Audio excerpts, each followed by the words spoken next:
Oi, gente, voltamos. Hoje estamos aqui na nossa segunda entrevista. Vamos entrevistar o professor João Folha. Ele é aqui da nossa escola e já fez um livro de poemas. Olá, eu sou o João Gustavo, mais conhecido também como João Folha. Eu sou professor aqui no Leonina, em Lençóis Paulista. Esse aqui é o meu livro, que eu fiz de poesias, já é o segundo. Também estudo à noite, estou fazendo bacharel em Educação Física, lá na Unesp, em Bauru. E moro em Bauru também. Quando eu era mais novo, eu não tinha o hábito de ler. Não tinha mesmo. E os professores sempre falavam, né?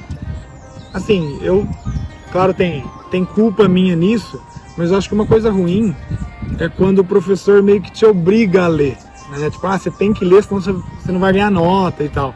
Então acho que isso me atrapalhou bastante em criar esse hábito da leitura.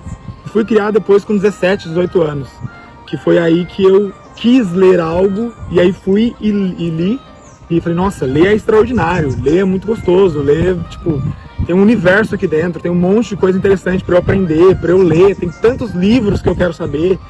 Então, a importância da leitura para mim veio nesse momento, veio no momento mais tardio, e é isso.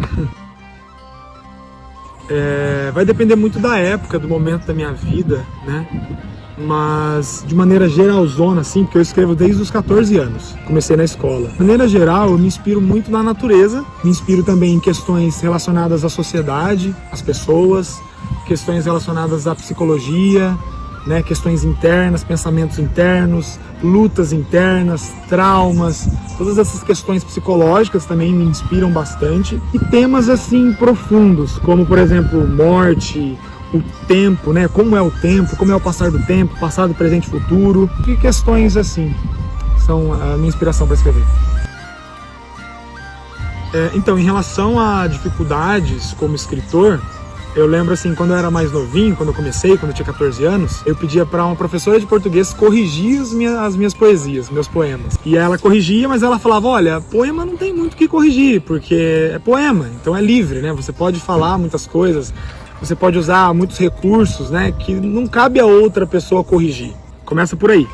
Em relação a publicar um livro, eu sabia que ia ser muito difícil conseguir publicar. E nas minhas pesquisas na internet, eu via que tinha algumas editoras que aceitavam os originais. Eu cheguei a enviar originais, né, para essas editoras, mas era muito difícil. Já era falado que era muito difícil mesmo, que a chance era mínima de conseguir que uma editora pegasse o meu livro e publicasse sem custo para mim. E aí, quando eu fui ficando mais velho, eu percebi que tinha como eu mesmo pagar para a editora. Então foi assim que eu fiz. Eu paguei os custos da edição para ela poder lançar o livro. Uma estratégia que eu fiz foi meio que fazer uma pré-venda. Então eu usei a arrecadação de dinheiro de todas as pessoas que queriam comprar o meu livro, peguei esse dinheiro e paguei a publicação do livro. Então essa foi uma estratégia que eu usei. É interessante pensar, né, porque eu gosto bastante de escrever, gosto bastante de letras, de português, gosto bastante da área de humanas também. No entanto, a minha faculdade foi de Educação Física. O meu curso, primeiro, a origem da Educação Física na minha vida foi mais ou menos o básico do que de muitos adolescentes, que é a questão de jogar futebol quando era mais novo. E aí nisso eu treinava futebol numa escolinha, fiquei treinando bastante tempo, durante 7, 8 anos, quando eu era criança. Aí por isso eu acabei indo pro lado da Educação Física, achei que ia ser um curso bem interessante e foi gostoso, foi legal, tanto que estou fazendo de novo. E aí é isso, minha origem na Educação Física é por causa dessa questão do futebol quando eu era adolescente. Então, ter que escolher entre ser só escritor, viver da escrita e ser professor, é difícil pensar nisso, mas com certeza ser professor. Porque ser professor tem uma importância gigantesca para a humanidade, né? De formação, de estar ali junto com a molecada, de estar ajudando, de estar apoiando eles. Então, assim, pro meu propósito de vida, com certeza ser professor. Porque escrever, eu ia continuar escrevendo, ia ter minhas poesias, não ia deixar de escrever, só não ia ser um escritor. Então, professor. Começar a ler uma coisa que você gosta, que você goste muito, que você tem muito interesse em saber. Então acho que essa é uma dica básica, mas começa por aí. Pegar o que realmente você quer ler. Sobre escrever, já é um processo um pouquinho mais complexo, ou completo talvez, enfim.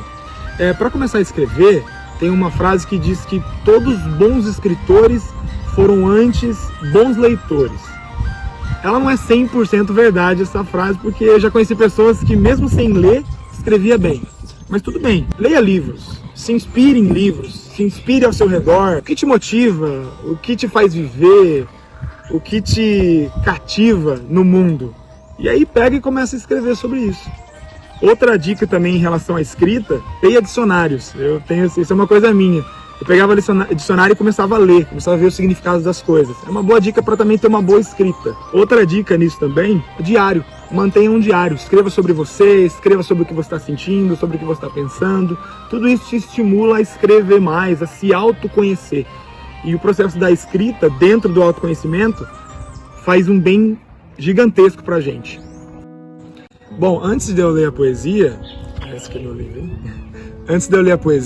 estava selecionando, pensando qual poesia eu ia ler para vocês. Eu peguei uma aqui que fala sobre amor, sobre o tempo e sobre o amor.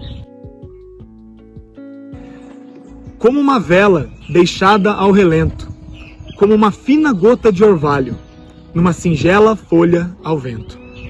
E à sombra de um grande carvalho repousam os corações dos amantes, que sobre a relva se deitam inebriantes, como pássaros deslizando pelos ares, sem que nada possa detê-los, em direção às mais puras nuvens e árvores. Como o broto de uma simples planta, não floresce antes nem depois. Seja mais água, seja mais calor, não adianta.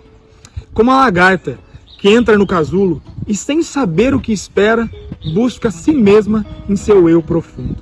O amor é força, não é medo. O amor é o que vence a indiferença e o tempo.